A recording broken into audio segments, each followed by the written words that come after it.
Hello and welcome to another video from me, Rough Swordsman Wargamer.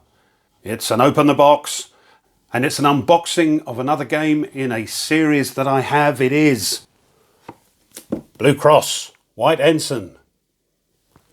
The Imperial Russian Navy during the Age of Sail. This is Volume 3 in the Flying Colours series of games. Again designed by Mike Nagel and published by GMT Games. So let's have a look.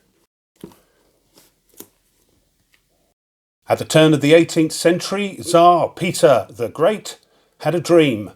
This was for Imperial Russia to have a fleet vast and powerful enough to control the local waterways and to extend Russian trade to the world. Peter travelled widely throughout Europe, learning the trade of shipbuilding from the Western masters, and brought this knowledge home. Sadly, he would never see the result of his labours, but by the time of his death in 1725, the seed of a powerful armada had been sown. Under a flag bearing the cross of St. Andrew, a blue cross on a white background, the Imperial Russian Navy grew to become the masters of the Baltic, Black and Eastern Mediterranean seas. Blue Cross, White Ensign, the Imperial Russian Navy during the Age of Sail, is the third volume in the Flying Colours series of games on naval combat. It focuses on the efforts of the Imperial Russian Navy in its struggles against the navies of Sweden in the Baltic and Turkey in the Black and Mediterranean seas from 1770 to 1807. Like its predecessors, this volume is completely independent of, but fully compatible with, the other volumes in the series. Nothing else is needed to play. This volume comes with an updated and expanded rulebook. Well, we'll talk about that.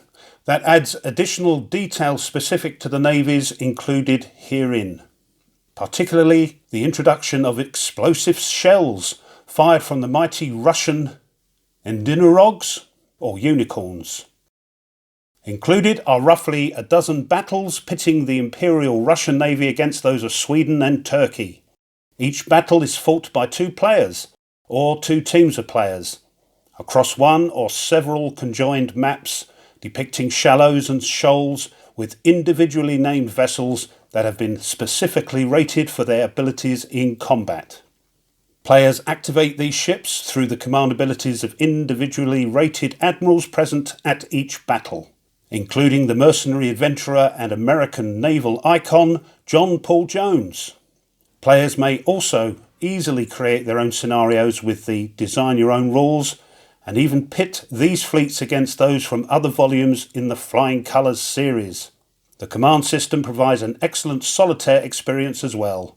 Can you, as the commander of a Swedish or Turkish fleet, bring the Russian Navy to heel, or as a commander of the Imperial Russian fleet, achieve the goals of Peter the Great and help transform Russia into a great naval power? Now you can find out with Blue Cross, White Ensign. Great picture there.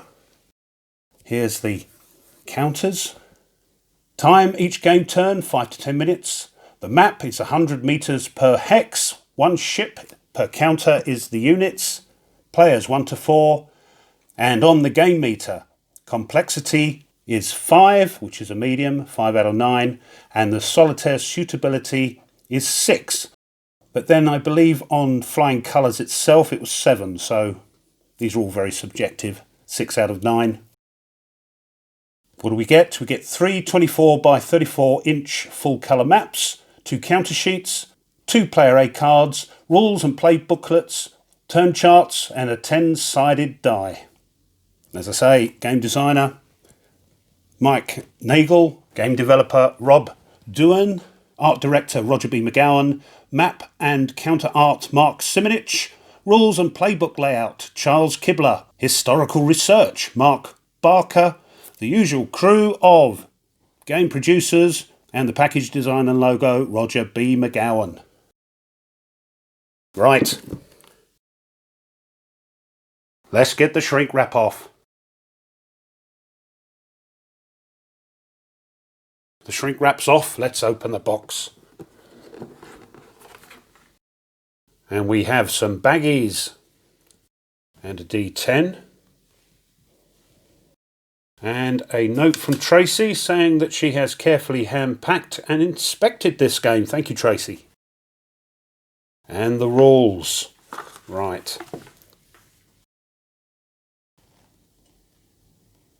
There we go. Now these are the 2004 version 3.1 rules. I dare say you can use these without any problems, but the new rules were in the reissued deluxe version of Flying Colours. And these are the most up-to-date rules you will use with all the Flying Colours series of games. So I won't go through the rule book here. If you want to see what the rule book looks like, have a look at my Open the Box video for Flying Colours. The next thing we'll look at is the playbook. And there are 1, 2, 3, 4, 5, 6, 7, 8, 9, 10, 11, 12 scenarios. It's on sort of slightly glossy paper, full colour. Introduction, design your own, tournament play, special rules. Again, great pictures. And here they are. Battle of Gogland. That uses 2 maps. Again, the only downside for me is that I've only got a little table. So I'm hoping there's some one mappers in here.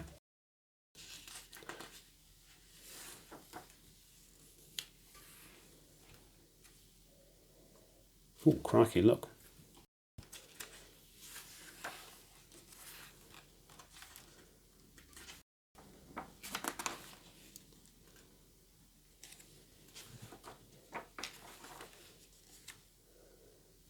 That's 2 maps.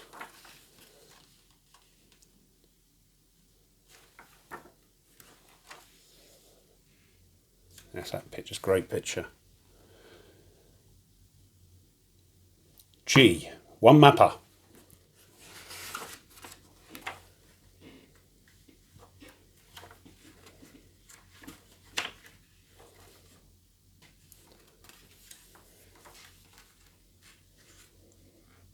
A lot of big battles in this one.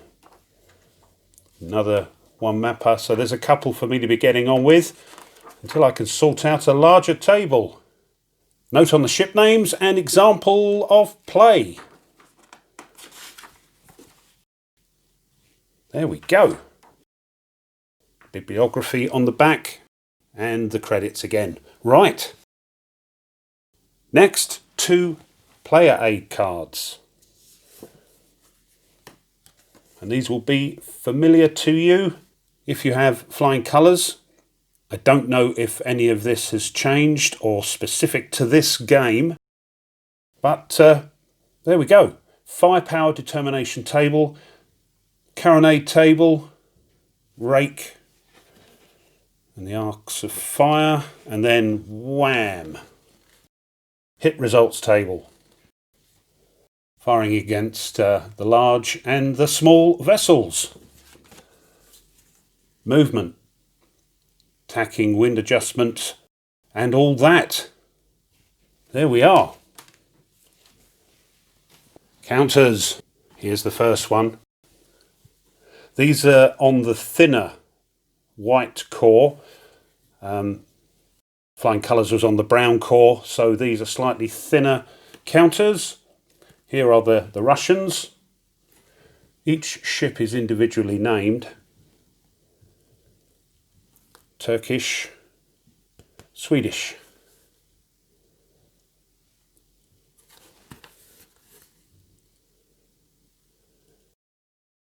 There we are. Sheet number 2. Here we've got some commanders and the smaller ships. And here as well. Uses a lot of admin markers, this game does.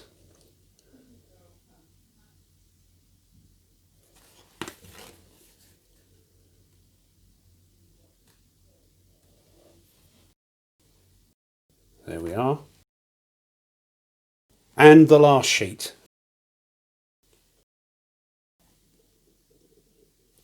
Damage markers to the hull and to the sails.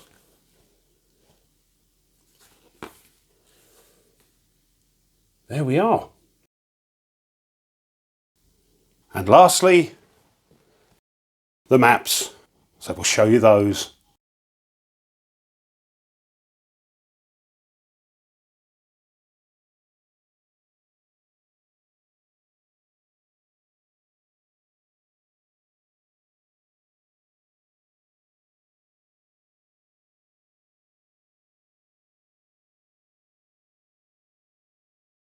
And there we are. So this has been an Open the Box, an unboxing of Blue Cross, White Ensign, the Imperial Russian Navy during the Age of Sail, from GMT Games and designed by Mike Nagel. This is a standalone game, and if you're interested in this system and don't want to invest in the Flying Colours Deluxe Edition, this can be found quite reasonably and is, as I say, a standalone game. See if you like it and then get your Flying Colours. Well, I hope you enjoyed that and it was of help. If it was, and you haven't done so already, it would be great if you would consider subscribing to the channel. It really does help. So does pushing the like button of the video. Push the bell if you want to be informed of other content that the channel uploads. And leave a comment. Tell me what you think. Do you play this system? Is it a problem that a lot of the games in this series require 2 or more maps? Let me know. I love to read them. Thanks as always to my subscribers. Thank you very much. And just before I go, one last thing. If you want to support the channel a little bit further, well, now you can. You can buy it a coffee. Doesn't cost much, and those coffees help out to keep the channel uploading new content. If that's of interest, I'll leave a link in the description, and thank you. So, until next time, as always, you take care and goodbye.